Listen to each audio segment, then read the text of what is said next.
ഇപ്പൊ നിങ്ങൾ പറഞ്ഞത് റസൂലുള്ളാഹിക്ക് ഖുർആൻ തരുന്നില്ല, നബിന്റെ കാലത്ത് പെണ്ണുങ്ങൾ പള്ളിയിൽ പോയിട്ടുണ്ട് എന്നുള്ളത് ഇമാം മുസ്ലിം ഇമാം ബുഖാരി മുദർജ ഹദീസ് കാണുന്നുണ്ട്. അപ്പോ റസൂലുള്ളാഹിക്ക് ഖുർആൻ തരുന്നില്ല, റസൂലുള്ള സുന്നത്ത് ജമാഅത്തിന്റെ ആളല്ലാന്ന് അപ്പൊ നിങ്ങൾ പറഞ്ഞിട്ടുണ്ടോന്ന്? അപ്പറയുന്നത് ഞങ്ങളെ സ്വഭാവമല്ല, നിങ്ങൾക്ക് തന്നെ അറിയാലോ. എന്തായാലും നബി സല്ലല്ലാഹു അലൈഹി വസല്ലമ തങ്ങള് സ്ത്രീകളെ പള്ളിയിലേക്ക് കൊണ്ടുപോയത് കൊണ്ട് റസൂലുള്ളാഹി അത് അംഗീകരിക്കുന്നു. ഞാൻ ചോദിക്കട്ടെ നിങ്ങളോട്, ഞാൻ ഒരുപാട് ഹദീസ് നിങ്ങളെ മുമ്പിലേക്ക് ഇട്ടുതരാം.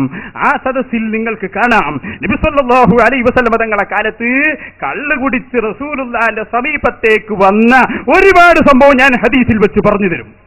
അതിനൊന്നും റസൂൽ അപ്പം നിരോധിച്ചിട്ടില്ല. പിന്നെ പിൽക്കാലത്ത് കള്ള് നിരോധിച്ചു, അത് പാടില്ല എന്ന് പ്രഖ്യാപിച്ചു.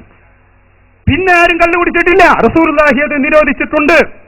ഇതുപോലെ ആദ്യകാലത്ത് നടന്ന ഒരു സംഭവം അത് പിൽക്കാലത്തുള്ളതിന് തെളിവാകൂല. നബി സല്ലല്ലാഹു അലൈഹി വസല്ലം തങ്ങൾ കൊണ്ടുപോയത് മുഴുവനും ആദ്യ കാലഘട്ടങ്ങളിലാണ്. സ്ത്രീകൾക്ക് പള്ളിയിൽ പോവാൻ അവകാശമുണ്ടായിരുന്ന റസൂലുള്ളാഹി അനുമതി കൊടുത്തിരുന്ന കാലം. പക്ഷേ പിന്നെ അത് നിർത്തൽ ചെയ്തു. വഖർന ഫീ ബുയൂതികുന്ന എന്ന ആയത്തോടെ ആ ഏർപ്പാട് നിർത്തി. പിന്നെ അല്ലാഹുവിന്റെ റസൂൽ സമ്മതം കൊടുത്തില്ലെന്ന് മാത്രമല്ല, നിങ്ങൾ വരൂ, ബഹുമാനപ്പെട്ട ബീവി ഉമ്മു ഹുമൈദിൻ സഅദി റളിയല്ലാഹു അൻഹാ റസൂലുള്ളാഹിന്റെ സമീപത്ത് വന്ന് ചോദിക്കുന്നു, നബിയേ, അങ്ങയുടെ ഈ പള്ളിയിലേക്ക് നാളെ മുതൽ ഞാൻ ജമാഅത്തിന് വരട്ടെ. അല്ലാതെ റസൂൽ എന്താ പറഞ്ഞത്?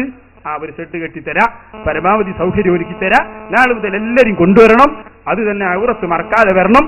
ഇതൊന്നും പറഞ്ഞില്ല. കാരണം റസൂലുള്ളാഹി മുജാഹിദല്ല, റസൂൽ സുന്നിയാണെന്ന് നേരത്തെ മുപ്പർ തന്നെ പറഞ്ഞല്ലോ.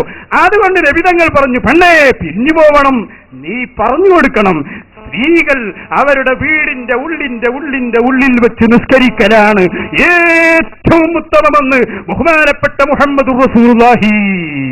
അതുകൊണ്ട് റസൂൽ സുന്നത്ത് ജമാഅത്തിനെതിരായി പറയില്ല. കാരണം നബി തങ്ങൾ സുന്നിയാണെന്നുണ്ടെങ്കിൽ നമുക്ക് ആർക്കും തർക്കമല്ല, എല്ലാവരും അംഗീകരിക്കുന്ന കാര്യമാണ്.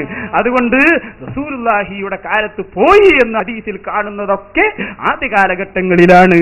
പിൽക്കാലത്ത് പോയതായി നിങ്ങൾക്ക് തെളിയിക്കാൻ സാധ്യമല്ല എന്ന് ഓർമ്മപ്പെടുത്തുന്നു.